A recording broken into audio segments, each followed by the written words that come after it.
there. Okay, so I guess the recording has now started as well. We can probably go through, I don't know if we'll have everybody introduce themselves individually from Cascade. That kind of takes up a good chunk of time. Maybe I'll just go through the participant list. If there's any folks who haven't engaged with us before, or if I just kind of call you out and you want to speak up and mention your role, that'd be great. I'm just going to go through the participant list. I think that's probably the easiest way to do it. Please note that we have Amy Wheelis with us. She's going to be available for the first portion of this meeting this morning. It's about the first hour or so. Amy, do you have anything you wanted to bring up this morning or introduce where you're from? Nothing particular. Good morning, everyone. Amy Wheelis from the Northwest Energy Coalition. Hope everyone's doing well this morning. Thanks so much, Amy. From Cascade, we have Carrie Buren. Looks like we also have Mark Childs joining us today. Corey Dahl. Corey is from the Public Council. Thanks so much, Corey, for joining us. We have Ashton from our resource planning team here at Cascade as well. Brady Day is also joining us. He works with TRC, who delivers our commercial industrial programs, and Brady's going to be, as always, providing us a status update on our commercial industrial program and plans for how we're going to move into the new year. Kind of some adaptive management processes that we're looking for on our CI side. We also, of course, have Chris Fork from our team. We have Phillip Hensyel. Mark Thompson, it looks like you're on the phone as well. Yes, hi, Monica. Thanks for having me. I'm here.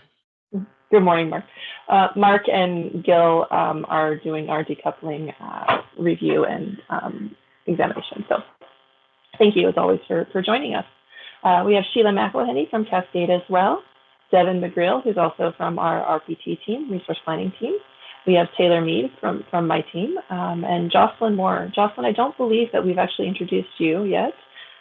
Jocelyn is working with the Cascade team here, helping us process through rebates during our really tough time, busy time, and Jocelyn has been phenomenal. She's helped us since November. She should be with us through February at least, and really, really excited to have her to help with our processing. It's been a huge help trying to get those customer rebates through. And we have Mike Parvin, our Director of Regulatory, of course. Andrew Rector with WUTC. Andrew, do you want to say anything as we jump into the meeting here? Nothing in particular. Hello. Good morning. Thank you so much for joining us. Sure. Looks like we also have Brian Robinson from our resource planning team. Sean Collins. Sean, do you want to say anything this morning? Good morning. Good morning. And we have Alan Spector as well, our Energy Efficiency Policy Manager. We have John Storvik and Robin White, all three of those from Cascade Natural Gas. I think that's everybody on the call. I did want to mention, you should be able to see the agenda on the screen here.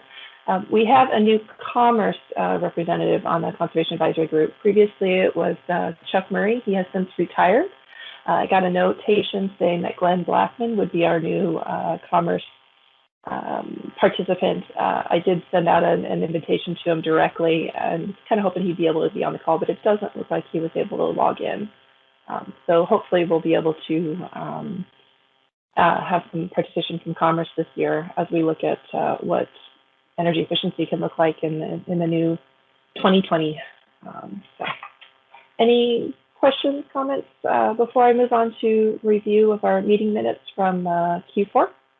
Okay, not hearing anything. I'm going to go ahead and move on.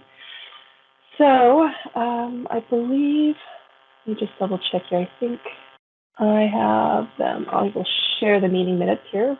Bear with me. So let me know if you can't see that. I think you should be able to see the minutes from 10/7/20. And I can enlarge that slightly as well. All right, so wow, I guess that was October, right? We were going into our low-income weatherization discussion, of course. We had our program status update.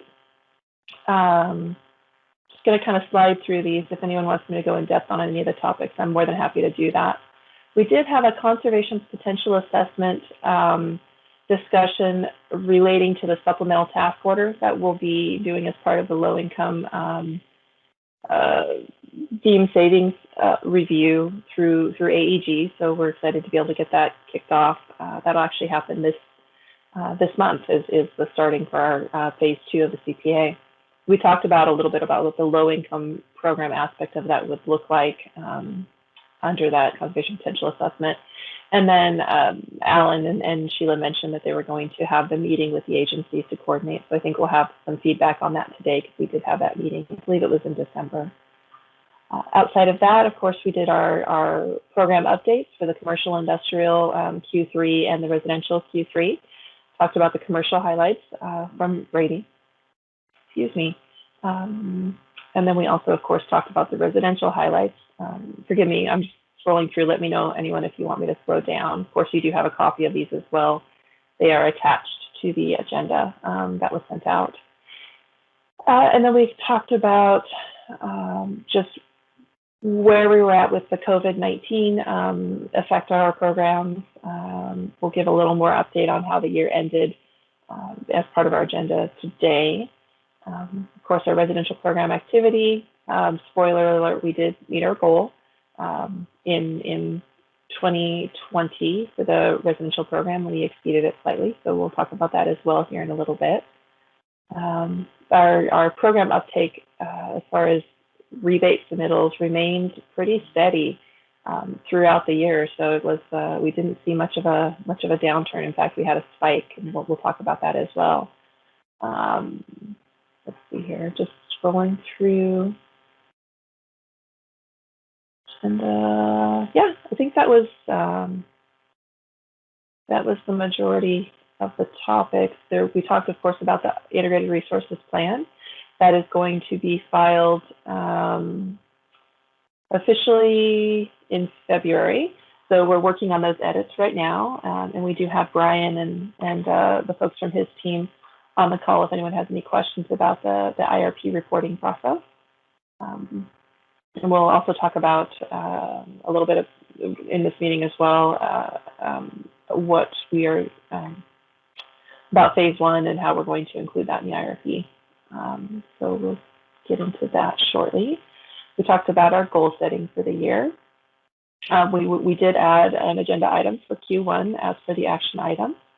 That's going to start off the discussion today. We'll kick that off. And then, yep, we talked about the conservation potential assessment, which of course we're going to review as well today. Any questions on the CAG notes from Q4? All right, doesn't seem like it, so I will stop sharing that. You should see that as well. Let me know if it doesn't come across. Okay, so moving into our conservation potential assessment update. I organized these points a little bit to make sure that Amy Wheelis had an opportunity to weigh in on some of these first topics, and then we'll move through them. If there's any questions, recommendations from the group for reorganizing, or if someone needs to talk about something earlier, just let me know. We can pivot if we need to. Monica? Go ahead. Thank you for increasing it. You might increase it just a little bit more. Sure. Yeah. Excuse me. We can see it. Exactly. Thank you. All right. Thank you. So we're on the conservation potential assessment update. So Phillip and I are going to discuss this with you. We are completed with our phase 1. We completed that back in, I guess Q4 is the best time frame. We did get the revised narrative and the whole report back from AEG, and we will be filing that with the integrated resources plan per Andrew Rector's request. Initially, we had not intended on filing the conservation potential assessment until we had both phase 1 and phase 2, and we're going to do that in July, or I guess mid-June is the date that we have set for that. Andrew did ask that we please include it with the IRP filing, so it's going to be an addendum in the IRP, and we'll be forwarding that along with our edits from our DSM chapter. Anything specific on that, either Andrew or Phillip, that I should clarify? No, I just wanted to mention that I'm in the process of working with Andrew to get him the copies of the files from LoadMap that he had requested. And yeah, that's pretty much all I wanted to add. Andrew, do you have anything that you wanted to throw in there? Nothing specific. I do appreciate the fact that Cascade is filing the phase 1 report. I think that is, kind of important to have filed with the commission, even if I know it's not the, final thing that is coming with the phase 2 report coming later this summer. But yeah, again, I appreciate you doing that and sending through the load map file. And that's a precursor to the next two bullets that we're talking about. So we know phase 2 is starting in January, and I think actually we're having our first meeting with AEG this afternoon, Phillip, aren't we? So that's exciting. Yes, that's correct. We're having our kickoff meeting for CPA phase 2. We have been working with AEG to nail down some deliverable dates as we work through this. And those are around the calibration of 2020. What were the results of 2020? A comprehensive update of the measure characterizations like the savings, costs, etc. For the measures that were not included in phase 1. Phase 1 only included the key measures. And then we're also going to update the NEIs, the non-energy impacts. And the values associated. So I just wanted to add that part. Yeah, thank you, Phillip. We're going to be looking at some technologies, hopefully some newer technologies, and having them really evaluate those as well. Of course, our ramp rates, we look at those every time as well. So some really good revisions in addition to the low income categorization, not categorization, that's the right way to phrase it, but the review of the deemed savings for the low-income program. I'm excited for that to kick off because it's something that we just really haven't had from a third-party assessor in the past. So that should be a good process as we move through it. As part of the load map review, Andrew asked if the commission could get a copy of the actual load map file. It is proprietary to AEG, and so we checked in with AEG, and they said yes, as long as participants were willing to sign off on an NDA and non-disclosure agreement. So we have that in place with the commission staff to be able to forward a copy of load map to commission staff. If other members of our conservation advisory group would like a copy of the load map software, we did get agreement from AEG that they would be willing to forward that as well. For obviously, it's again proprietary towards them, but they would be willing to with a non-disclosure agreement and the understanding that you're using it for review of our programs, not reselling it or anything along those lines. So if anyone is interested in that, please let me know. We can get a version of the NDA to you for review, and then would be able and willing to forward a copy of the load map model as well. Philip's the one that's going to be forwarding them along, but as far as the NDA, I would coordinate with that on that end. So, just maybe as a to-do, Robin, if we could put down anybody interested in that to send an email to myself and Phillip and CC Robin, and we can make that happen. No problem, Monica. Thank you. Thank you, Robin. Any questions on our conservation potential assessment? I will say, I asked that and then I jumped right back in and start talking again.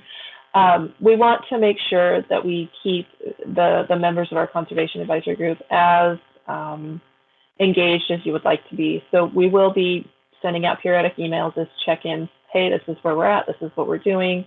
Any comments, questions, requests, that kind of thing.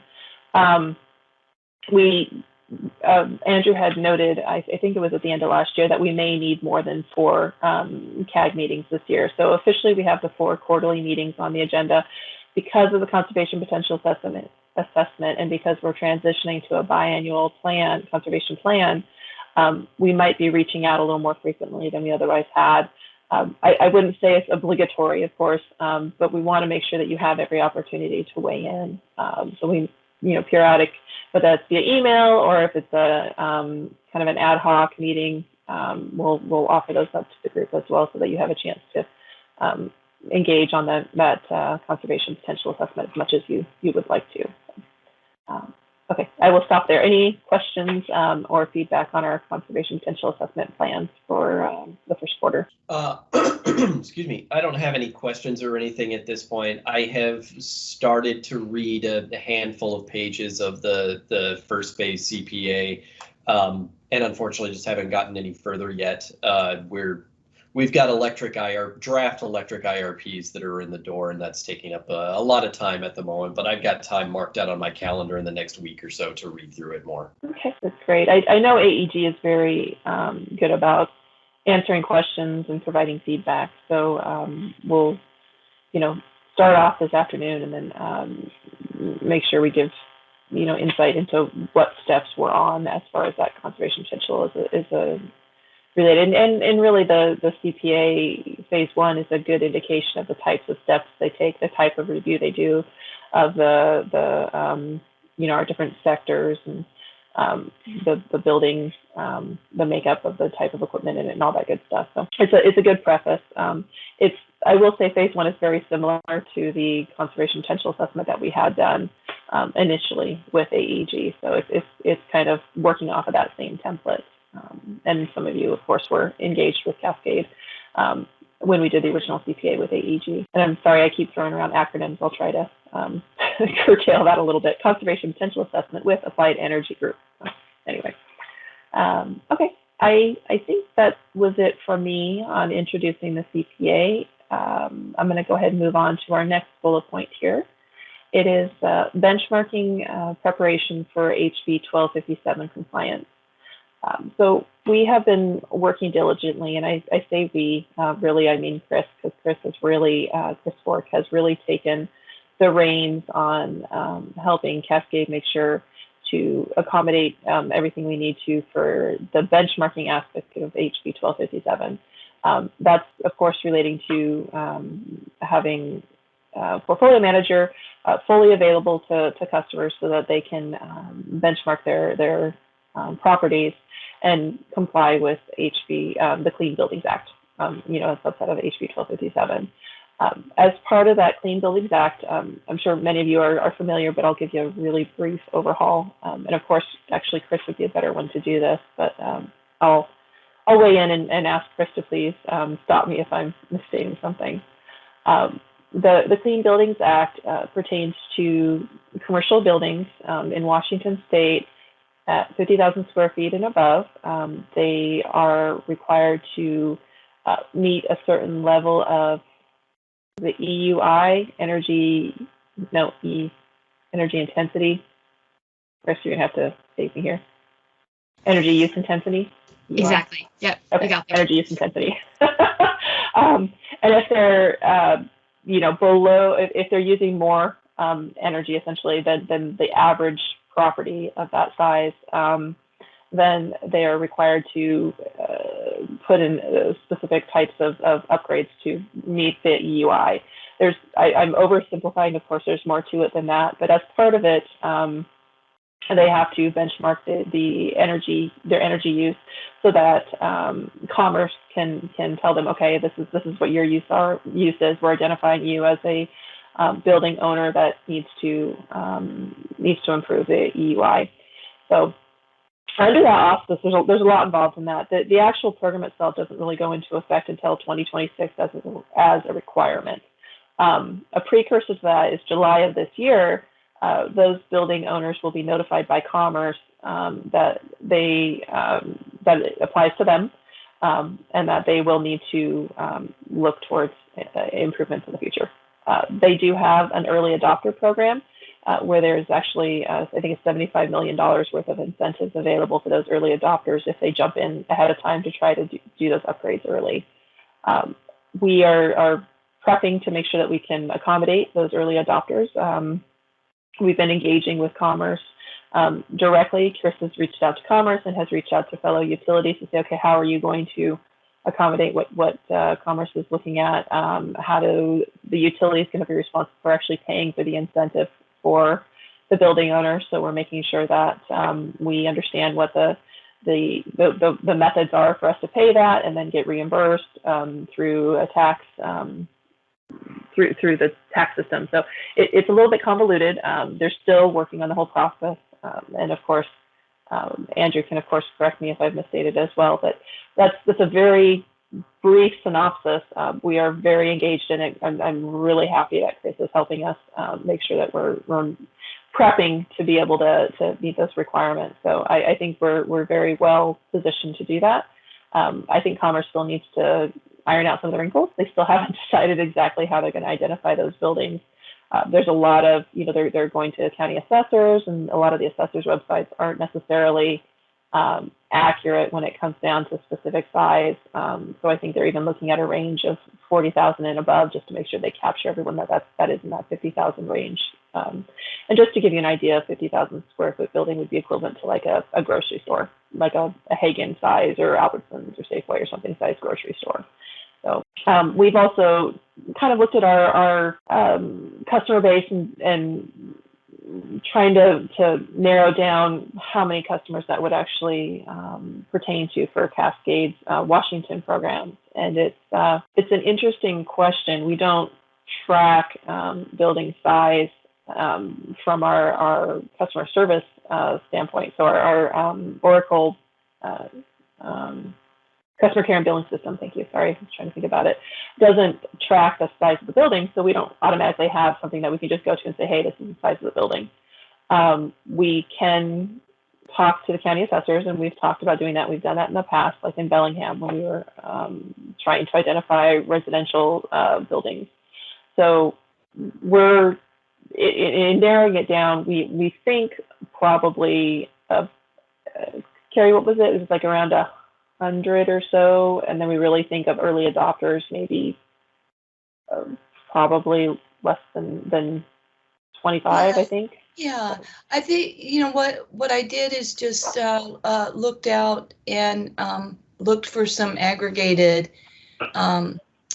assumptions about that size of building in Washington, and then applied it to our territory, and then made the assumption, just so we know what we're assuming and we can adjust as necessary, that potentially at the high end, we'd have 10% of that available pool who would elect to be early adopters.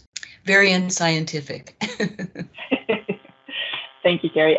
The question from Commerce, and I know other utilities have asked this as well, is whether Commerce will be able to tell us when they notify the customers, or the building owners, I should say, that they are going to be required to comply with the Clean Buildings Act. And Commerce hasn't really answered that question yet. They keep saying they're going back to their legal to see if they can share that or if that's private information. So it's still, we're still testing the waters, as is Commerce, as are our fellow utilities. But we've also reached out to quite a few utilities. I say we again, it's Chris who's reached out to those utilities for us. And as part of that, we are really trying to coordinate and leverage those relationships to make sure that we're doing everything we can to prep for this really important building, process building improvement process, I really should say. So excited to see where it goes. But in the meantime, does anybody on the CAG have questions or comments, or maybe some clarifications they'd like to add to the Clean Buildings Act steps for the utility? This is Amy. I was just curious if you've had questions from customers about the program or about the requirements. That's a great question, Amy. I think, Chris, you've had one customer reach out recently about benchmarking, but it wasn't, we don't know that it was expressly because of the Clean Buildings Act. Is that right? Correct. Yeah. As of January 1st, I had one business, so a hospital, specifically mentioned portfolio manager and needing usage history for that. Since then, I've had a couple other requests for usage, but it hasn't been explicitly for this bill or mentioning portfolio manager, so it may be related to it, but they haven't said that. So otherwise, it's kind of been a slow start. I'm anticipating that in the summer, so closer to the July date, and then after that, there will likely be an uptick as buildings are told they need to get their usage information. But currently, we're also just working with our customer experience team to make sure that as customers are asking for this information, that they're routed correctly to get the correct format and the accurate information that they need for this bill. Thank you. Yep. Amy, we have had other utilities reach out to us, though. Some of those utilities are talking about aggressively seeking out these customers because the early adopter incentive program is limited funding. Mm-hmm. So we know we don't have enough information to do something like that, especially not right now. We don't know exactly which customers it is. We don't know, or it's not that we don't know, it hasn't been clarified, I should say. We're not completely in the dark. It's just not, the pathway is a little bit fuzzy. So we are not aggressively reaching out to the customers at this point.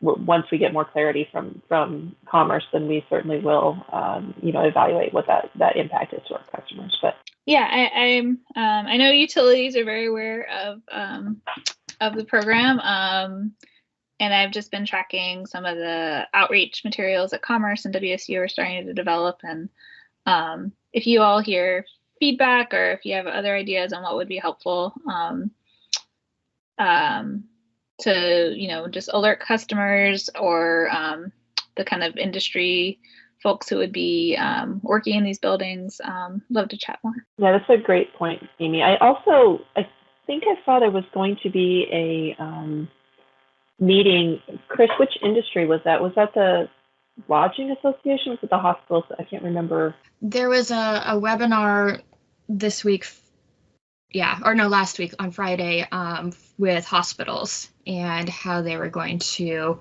comply with HB 1257 specifically. And that was this is Carrie, that was an interesting takeaway that Chris had.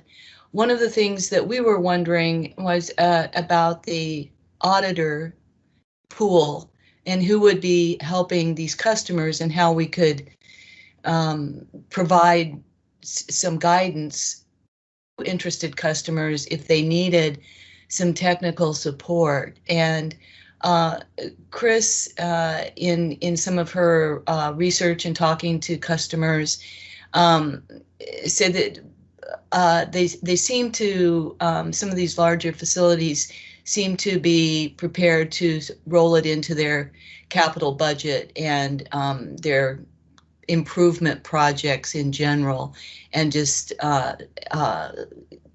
look at it in a more comprehensive manner versus a one-off just to meet this compliance. Yeah, thank you, Carrie. It is interesting to see, how they're approaching it and what kind of directives they're giving to their members, or not even directives, but just direction in general on how to approach it. Any further questions, comments on the Clean Buildings Act? Excuse me. So I guess I was just sitting here wondering. I wonder if NIA and the data from the CBSA could perhaps help in identifying buildings somehow. This might be it. This would be a good time for Becky to have been on the call, but such as such. Yeah, that's a good question, Andrew. Robin, will you take that as one of our to-dos to have me follow up with Becky on what elements of the CBSA could help with identifying buildings for the Clean Building Act? Of course. Thank you. Yeah, I was on the last CBSA, and the issue with the CBSA is just how small the sample size is, how difficult it is to get participation. So it is representative, but it's not comprehensive. That's a good question, or a good item to clarify there, Carrie. I will say, Andrew, one of the things we run into is you have a single building, but it doesn't mean it's a single account holder. So that makes it a little trickier, and that's something that Chris is really looking at from the portfolio manager perspective is, is there one account holder? Is there two account holders? Is it a mall and there's 30 account holders for that single mall and that's really one building? Or what does that look like? There's a lot of questions on the back end that really get into the nitty gritty of how do they identify and really clarify, is it a single building or is it like a campus? Is it on a single meter? Is it on multiple meters? That kind of thing is really trying to narrow down the definition. And I think that's one of the big questions Commerce still has is really defining what this 50,000 square foot building, what does that mean? So it's a good exercise in reviewing multiple resources to be able to come to consensus. Okay, thanks. All right. Well, thank you for the conversation on that. I think that we will be circling back on the Clean Buildings Act, certainly as we move into Q2 and get close to the July 1st go live date for the early adopter program. So if anybody from the CAG has specific questions or items they'd like us to look at as relating to the Clean Buildings Act, I will say, and maybe you already know this, but the Cascades rebate program, it doesn't directly affect our rebate program. It's kind of outside of the rebates themselves. So if a customer, I'm going to use the grocery store example again. If a grocery store puts in something that helps save energy, we can still incentivize for it. It wouldn't, as long as it qualifies for our programs, we would absolutely be able to incentivize for it. It would, go through our program process, and then they may still be eligible if they've been essentially pre-approved for the early adopter program as well. So it's a nice, a nice additional option to encourage high efficiency improvements in the commercial building sector. Well, I'm going to move down to the tariff update. We're on to number 4 here on the agenda. Funny thing is, this has changed in the last day. So the update to the tankless water heater, we sent out the tariff update to our CAG here. It was in December, earlier December. And then we filed it with the commission on December 31st, I think. 31st, I think. After we filed it, we realized that we had made an error on the tier. We consolidated the water heater tiers to a single tier.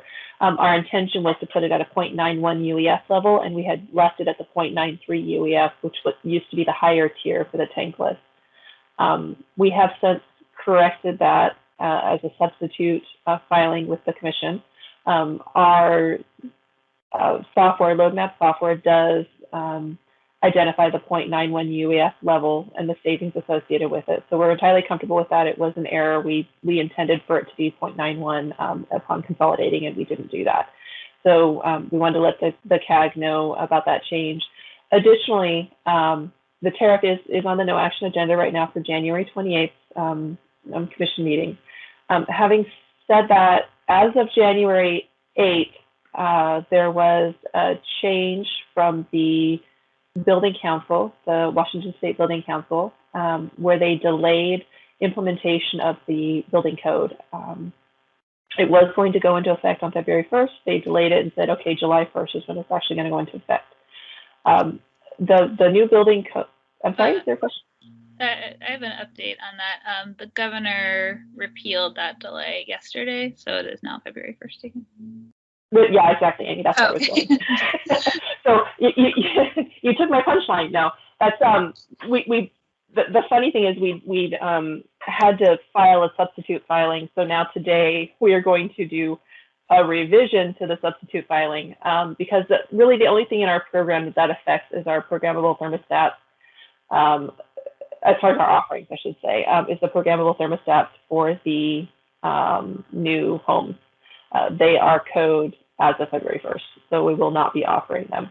Our rebates currently do offer a programmable thermostat for the new home, so that's going to be removed. We need to file that substitution because of the repeal. The other part of our programs, okay, so we know that as part of the conservation potential assessment, we're going to be evaluating what type of impact that has to the new buildings in general and the uptake for the Cascade programs. It's going to have an impact on what kind of savings we can achieve in the new homes sector. It's going to be much more costly for new home builders to meet code, especially if they end up using natural gas with either space or water heating or both. So that is definitely something we want AEG to take a look at as part of the conservation potential assessment and try to evaluate what type of impact that really has to potential for the natural gas sector. So just a heads up on that front. But as far as the tariff filing is concerned, we did send the original notice to the CAG. It got updated because of the change, and now it's going to get updated again because it is still going into effect February 1st. So are there concerns from the CAG with that process? I apologize. We thought we were on top of it. It's gotten changed twice in the last week and a half. So we are pivoting as quickly as we can, and it's one measure. It's not a huge impact for that single measure as far as our offerings are concerned.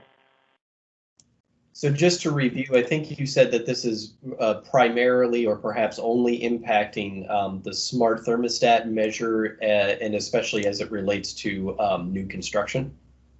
For the building code, yes, that's correct. One of the other things that we had changed in the tariff filing was the energy saving kits that we offered for both commercial and residential. That change was not specifically because of building code, it was because of appliance code changes, and those went into effect January 1st. So it kind of in parallel, that still is changing. We're removing ESKs from our program outside of the commercial pre-rinse spray valve. That is still allowable and is not going to be considered code. Did I confuse it more? Yes. Well, I think, excuse me. I think I'm understanding what's happening here. Yeah. So like you said, or like I said, it sounds like this most recent change, the one that's dealing with the new building code, is primarily a programmable thermostat thing that impacts new construction. I would also like to clarify, Andrew, that this is not smart thermostat specific. This is programmable thermostat specific. Right. So just so that we're clear on that. Right. So it's no more programmable thermostat for new homes because of the code change. Whereas smart thermostat would be, that's where you can link it to your home automation and such. Yeah. Okay. Sorry. I just used the wrong terminology. Okay. I guess that's it. Thanks. This is Sheila. I'd also like to clarify that it is the Washington State Energy Code. It's not a building code, it's an energy code, which is definitely a building code, but it isn't anything but the Washington State Energy Code that's precipitating these changes. Thank you, Sheila, for correcting me on that. Thank you, Sheila. Okay, so any further clarifications or questions on that front? I apologize. We try to get everything to the CAG, in that early to give you all the notice we possibly can. With the shifting as it did so rapidly in January, we've had to pivot a couple times. So I'm not hearing anything else. I think I'll go ahead and move on to our topic 5 here. It's goal setting for the 2021 and the biennial plan.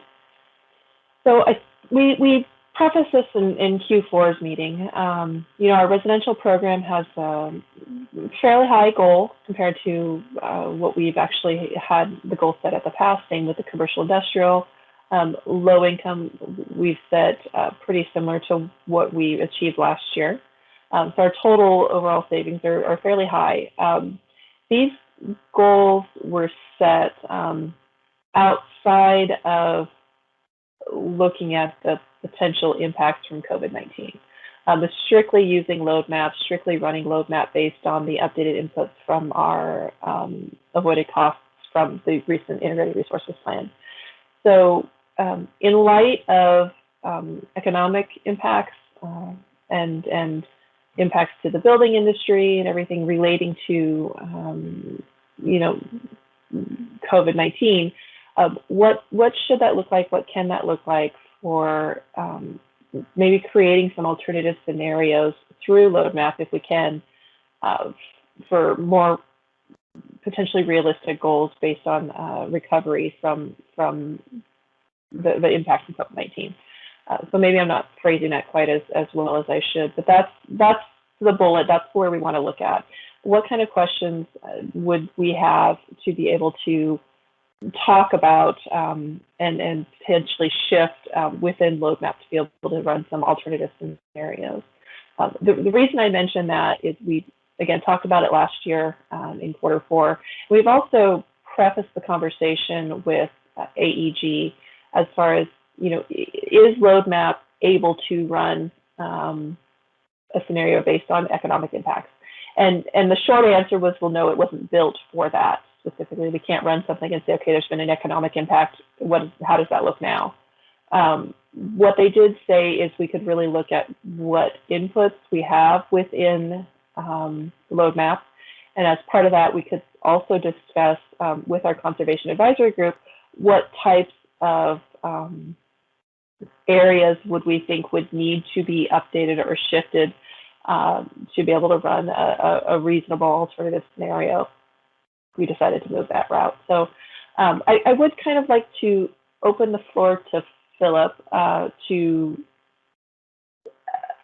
just introduce the discussion a little bit as far, because Phillip is our local expert for load map. What types of things could we change or would be adjustable to accommodate where we would see some economic impact? So Phillip, would you like to kind of run with that? Of course. Thank you, Monica. So, we back when we had this previous discussion, Andrew brought up some very salient points around, what can be done to kind of capture this last year of decrement that has been experienced in programs or boost. Primarily, I think that a lot of decrement has been in commercial. It's kind of become pretty apparent. So as I kind of have talked to AEG and my counterpart there, I wanted to look at what can we do to use load map to help us understand what has happened. And so I kind of came up with, so based on, our current trajectory, of our programs derived from 2020 trends, because we have a non-official version of what happened in 2020 that is usually pretty accurate within some low-key percentage differences. If we focus on the top 10 measures, because top 10 measures capture about 98% of our total program. How can we use that information to load map? So maybe looking at what did load map predict versus what actually happened, and then maybe adjust some of our ramp rate within the modeling on a measure level to kind of predict where we're going to be going, because it seems pretty apparent that the COVID-19 pandemic is still affecting programs, and it will continue to affect programs until a vaccine is largely rolled out, where societally we can get back to some norms. And until that happens, we can expect a lot of the same. Some of the conversations that we've already been having with TRC in our commercial programs has been around how can we create incentives for struggling businesses. We talked earlier about the 50,000 plus square feet businesses and how they are functioning. But what about the less than 50,000 square feet? A lot of the restaurant industry. So we're working with TRC to develop some new incentive, programs to help with people either entering that industry because there's a lot going out. Some people have interest rates are low, so they're okay. Well, maybe it's a good time to get in. What can we do to help them, incentivize them to enter the marketplace? And those businesses that are struggling, what can we do to help them to continue being a part of the program? So we are still working with TRC to flesh that out. An idea to bring in AEG to kind of help with some of their perspective. They have a lot of customer base and they're experts in the field. Perhaps they're hearing some other things. They work across many states. Their perspective is more than welcome. So these are kinds of some of the things that we're working with to capture some of that lack that we've experienced this last year. Yes, Carrie. Phillip, I just wanted to clarify with some language that you used when we're talking about using incentives for people considering moving into an industry that maybe has been wounded from the COVID impact. We are specifically talking about what energy efficiency incentives we could offer and how we could promote, during this time of transformation, increased energy efficiency decisions as buildings maybe are changing hands. Thank you. Yeah, no, Carrie, perfect. Thank you for that specificity. My apologies for being too general. I didn't want to be so specific in the programs because we're still fleshing that out. But I think this is an opportunity to involve the CAG in what kind of data points does the CAG want to see incorporated into the modeling that perhaps we're not considering. There's a lot of brilliant minds in this in this group, and I'm more than open to hearing what other ideas people maybe have that we could use to help us capture some of what we've been experiencing, because I definitely see this COVID-19 pandemic going through a majority of the year. Something that kind of crossed my mind was, well, maybe we can look at this in the summer and see what happened halfway through 2021. Did we see any trends going up? Did we see any uptake in other measures versus 2020? Kind of doing this adaptive management, looking at what did we experience during 2020? What are we experiencing during the first half of 2021? Is there any change? If there's not, then maybe we need to reevaluate using ramp rates and load map based on this, as I mentioned earlier, looking at what were people trying to grasp onto in terms of energy efficiency, what equipment, what measures, right? And adjust the model and use that through the rest of the trend of 2021 to adjust what our goals should be.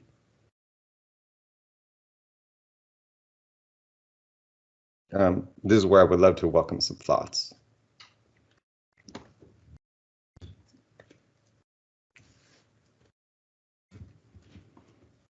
I'm thinking this through a bit. If somebody else wants to talk before I do, that would be awesome.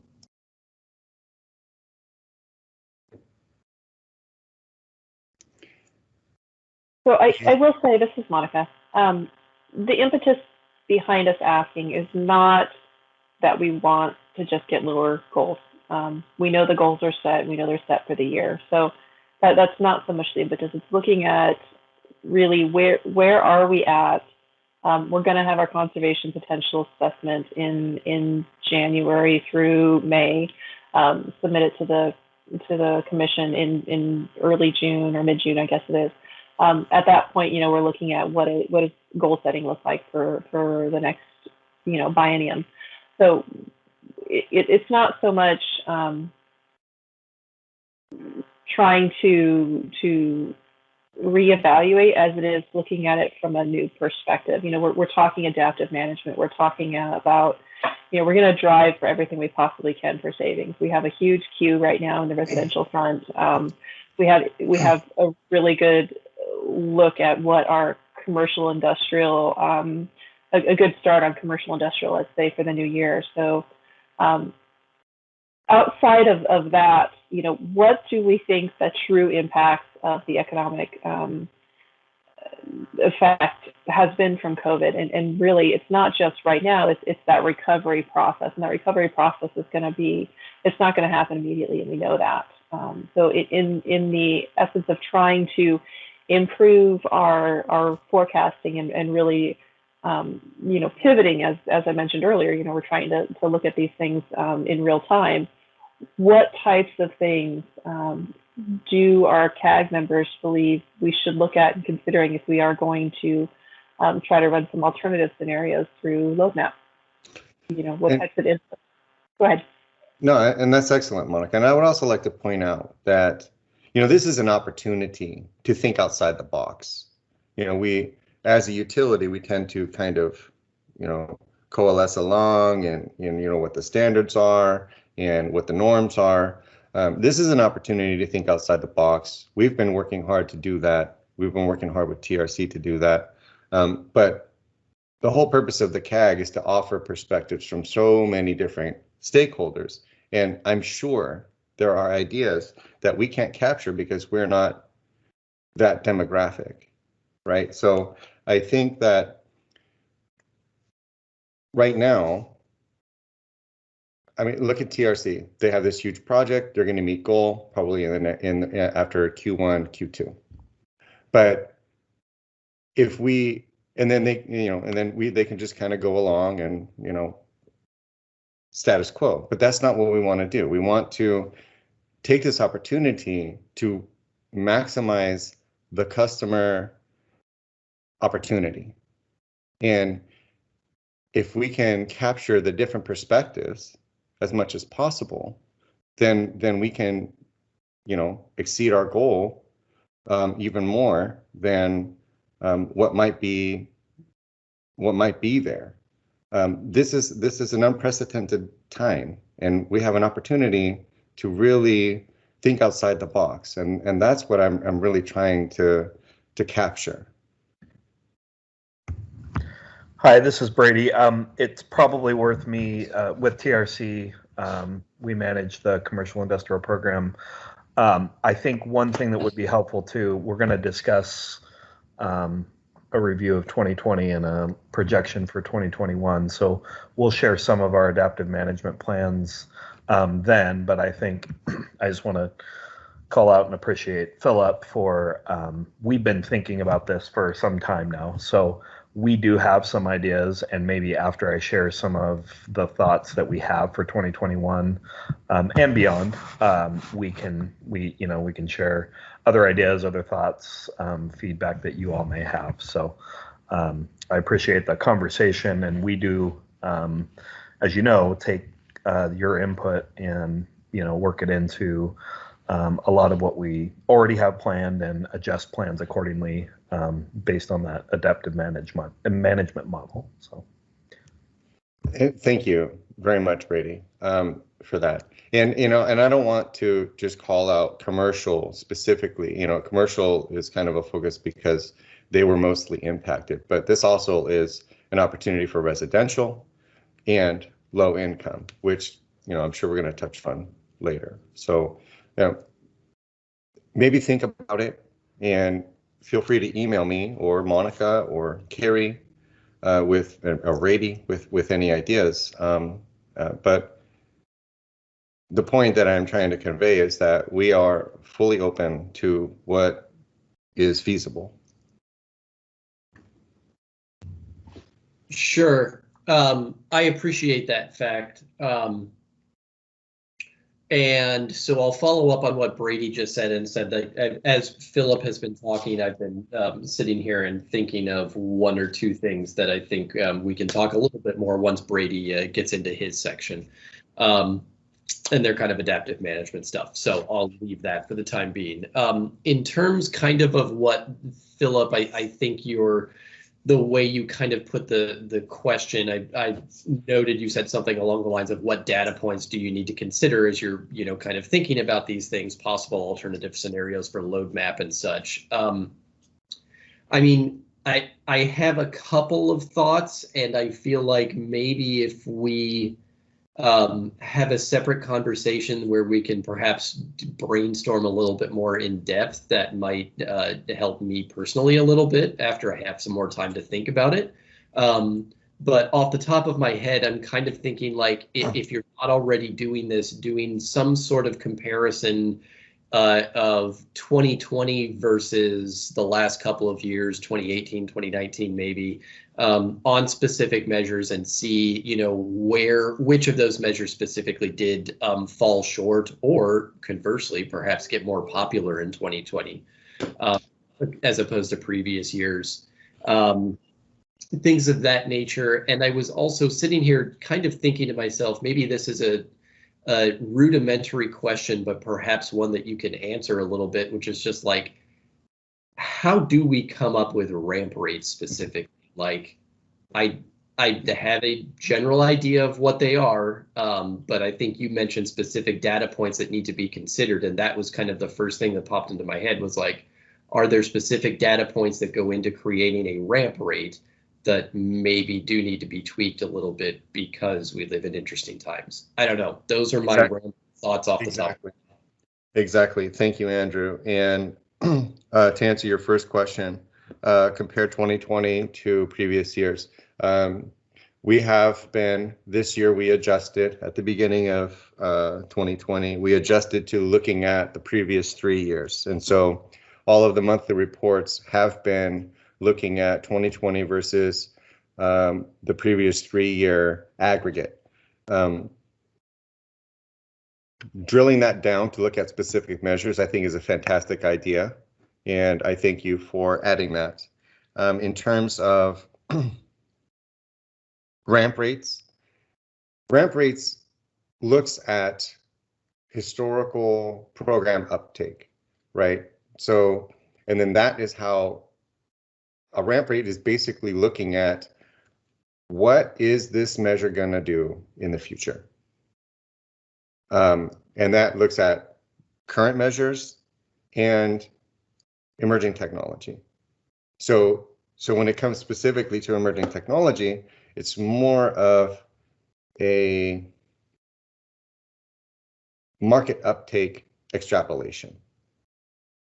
And that needs to be adjusted based on actual, because if we have new technology coming down the pipeline, for instance, gas heat pump technology, we can take an educated assessment of what that is going to do, but until we have actual data points to work from, it's really a best guess scenario, or we only have 1 year of data because it's such new technology, and then we extrapolate based on 1 year. But as we get more and more information about a certain technology, we can gauge based on an aggregate trend on what that technology is going to do in the future. So that's how ramp rates work.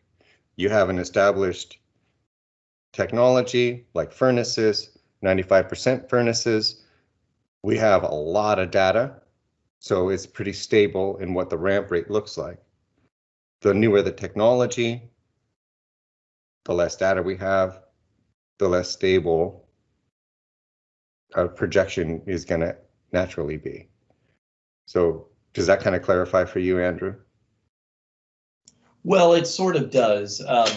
I guess what I was kind of trying to get at was like, what are the the like specific data inputs that go into creating a ramp rate. And it certainly sounds like it's basically just historical plus a projection for the future that, as you mentioned, is kind of a best guess. So exactly, AAG takes, we report to them when we do a CPA, we report to them our program uptake. They take that information and then they develop a ramp rate based on the historical uptake. Yeah. Of that measure. It's that simple. Yeah, and there, I guess what I was kind of wondering, I guess, is like, it sounds like there is no kind of economic data, macroeconomic data that goes into it or like that. Well, I don't want to speak for AAG on that. They could be, I'm sure they're using, national data, not just our program data. They're using national data as well. So it's not just based on CNG, but because we have a unique customer base, because we're primarily rural versus, as you're well aware, I'm sure, PSC ramp rates, because they have Seattle, is not going to be the same thing as Kennewick or some of these other counties that are very rural. You have different demographics, different kinds of wage availability for this type of stuff. So they take the national data, they take our program data, and then they look at the specificity of our zones and how the uptake has been.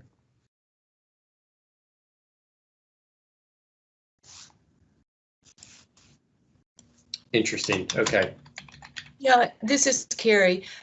For example, Andrew, just a real life example, the AEG's national data indicated that gas fireplaces were a very marginal measure, and that uptake was very low. And we were able to demonstrate that, in fact, in our territory, it's a very robust measure. And so they moderated their projection using some of the real life information that we were able to provide.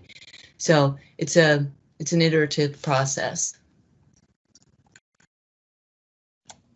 Okay, thanks for that context, Carrie. Yeah, I guess I feel like I need to think this through a little bit more before I provide any more feedback. So I don't know if anybody else has any questions or comments at this point. Maybe what we could do, Phillip, is provide, I don't know if a list or even just a breakout of what the inputs are, so that folks can think about it and come back with some potential recommendations on things that we could look at updating or altering or revising. I think, and this is, as I'm sitting here, this is an opportunity. Andrew, I'm about to send you all of these different final results, carbon scenarios and base case and no carbon scenario files across all of our segments. I would love to set up an opportunity with you to kind of go through that, and then we can go over these kinds of exact points. I don't know how much experience you have with load map based on, I think, other energy companies sending you versions, but I'd be more than happy to sit down with you for some time and just kind of go through some of those things.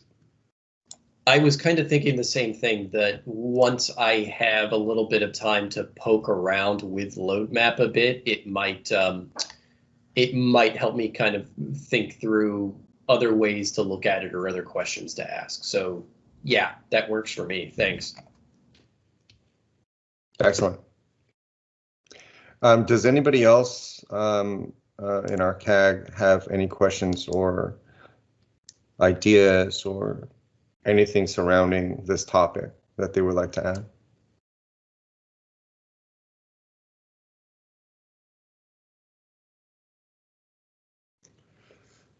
Excellent. Well, I will just pass this on back to Monica if she would like to continue. I don't have anything else to add. Philip, are you going to take an action item to send to follow up with Andrew? Is that would that be accurate? I'm one of the note takers today. I'm actually writing that down as we speak, Carrie. Thank you. Okay. Yeah, and this is Amy. I don't have anything smart to say, but I appreciate the discussion, and look forward to future discussions. And if you have other things you want to send around to the CAG that we can noodle on, I'm happy to take a look. Also, I would like to open that invitation that I provided Andrew to any other CAG members. We can put together a little, Andrew, if that's all right with you. That's fine. So please, if you're interested, please email me and let me know of your interest, and I'll put something together. So that would be the other part of the action item, is Philip will follow up with Andrew and any CAG members interested in helping weigh in on alternative inputs or updates to inputs, to send an email to Philip on that interest.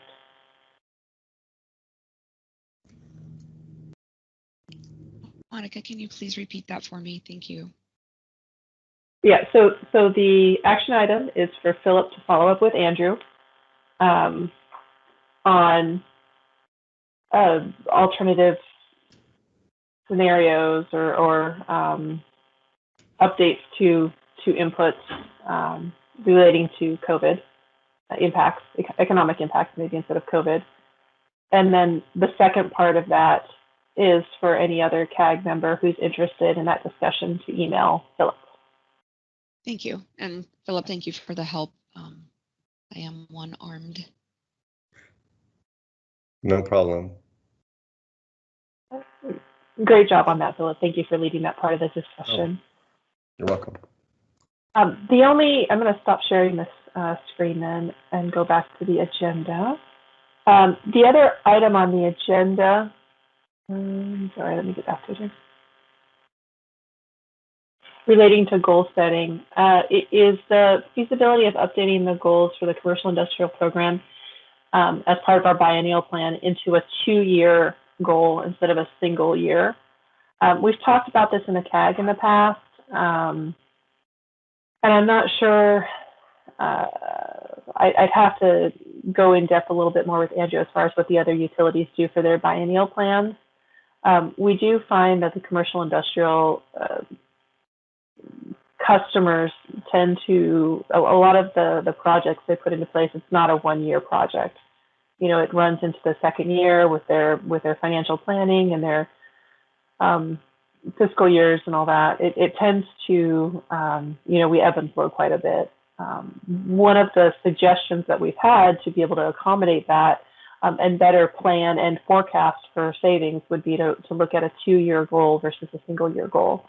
Not saying that 2-year goal would be equivalent to what a single-year goal was, so we're not trying to lowball, but more looking at it from that business cycle type of perspective. Brady, is there anything specific you want to add in support of that recommendation, or clarify my recommendation perhaps? Sure. I guess it does, because the cycle for some of the larger custom projects, some of the school projects, just larger projects in general, whether they're custom or standard, does require planning and effort and investment for the CI program from 1 year to the next. I think a 2-year look does, it does make the most sense, and keeps the program from specifically, looking at everything in such a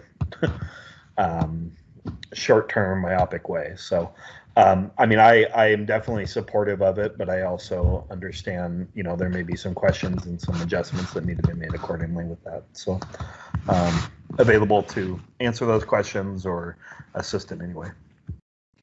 And I think, Monica, one of the words that I would use here, which I believe would be accurate, is that what we're trying to do is create less of a boom and bust cycle in some of these larger projects. So the 2-year time horizon would smooth this out, and we would use what's called a rolling average to understand the the controls for the goals and for the operational performance of the commercial program. Just for that clarification. Well, thank you, Carrie. And we're not looking for an outright decision right now. We aren't looking for a vote or anything like that. We're bringing the topic up to the CAG right now. You know, the conservation planning process for the biennial is going to, well, I guess I'm already starting it right now, come to think of it. But really, I mean, we'll submit this in October. We'll really be working in depth over the summer on our plan so that we can have it ready and available. So, you know, we'll be talking a little bit more about it and what that viability is and whether it's reasonable. And honestly, and this is maybe more for the commission, to make sure that if we did transition to a biennial goal, if that would meet our requirements in the commission. So I haven't fully vetted that with commission staff yet, i.e. Andrew, sorry to put you on the spot, to make sure that that actually does meet the requirements with legislation and all that good stuff. So this is our initial foray into it. There's a lot more to look at and criteria around it and everything, but we did want to voice it to the CAG. And of course, we have a lot more on the agenda, so I wasn't really looking to go a ton in depth on it, but I did want to introduce it if nothing else. Yeah, and so we won't go super in depth on this, but my off the top of my head comment is, yeah, I mean, I think that Cascade should definitely be planning on doing a 2-year goal versus a 1-year.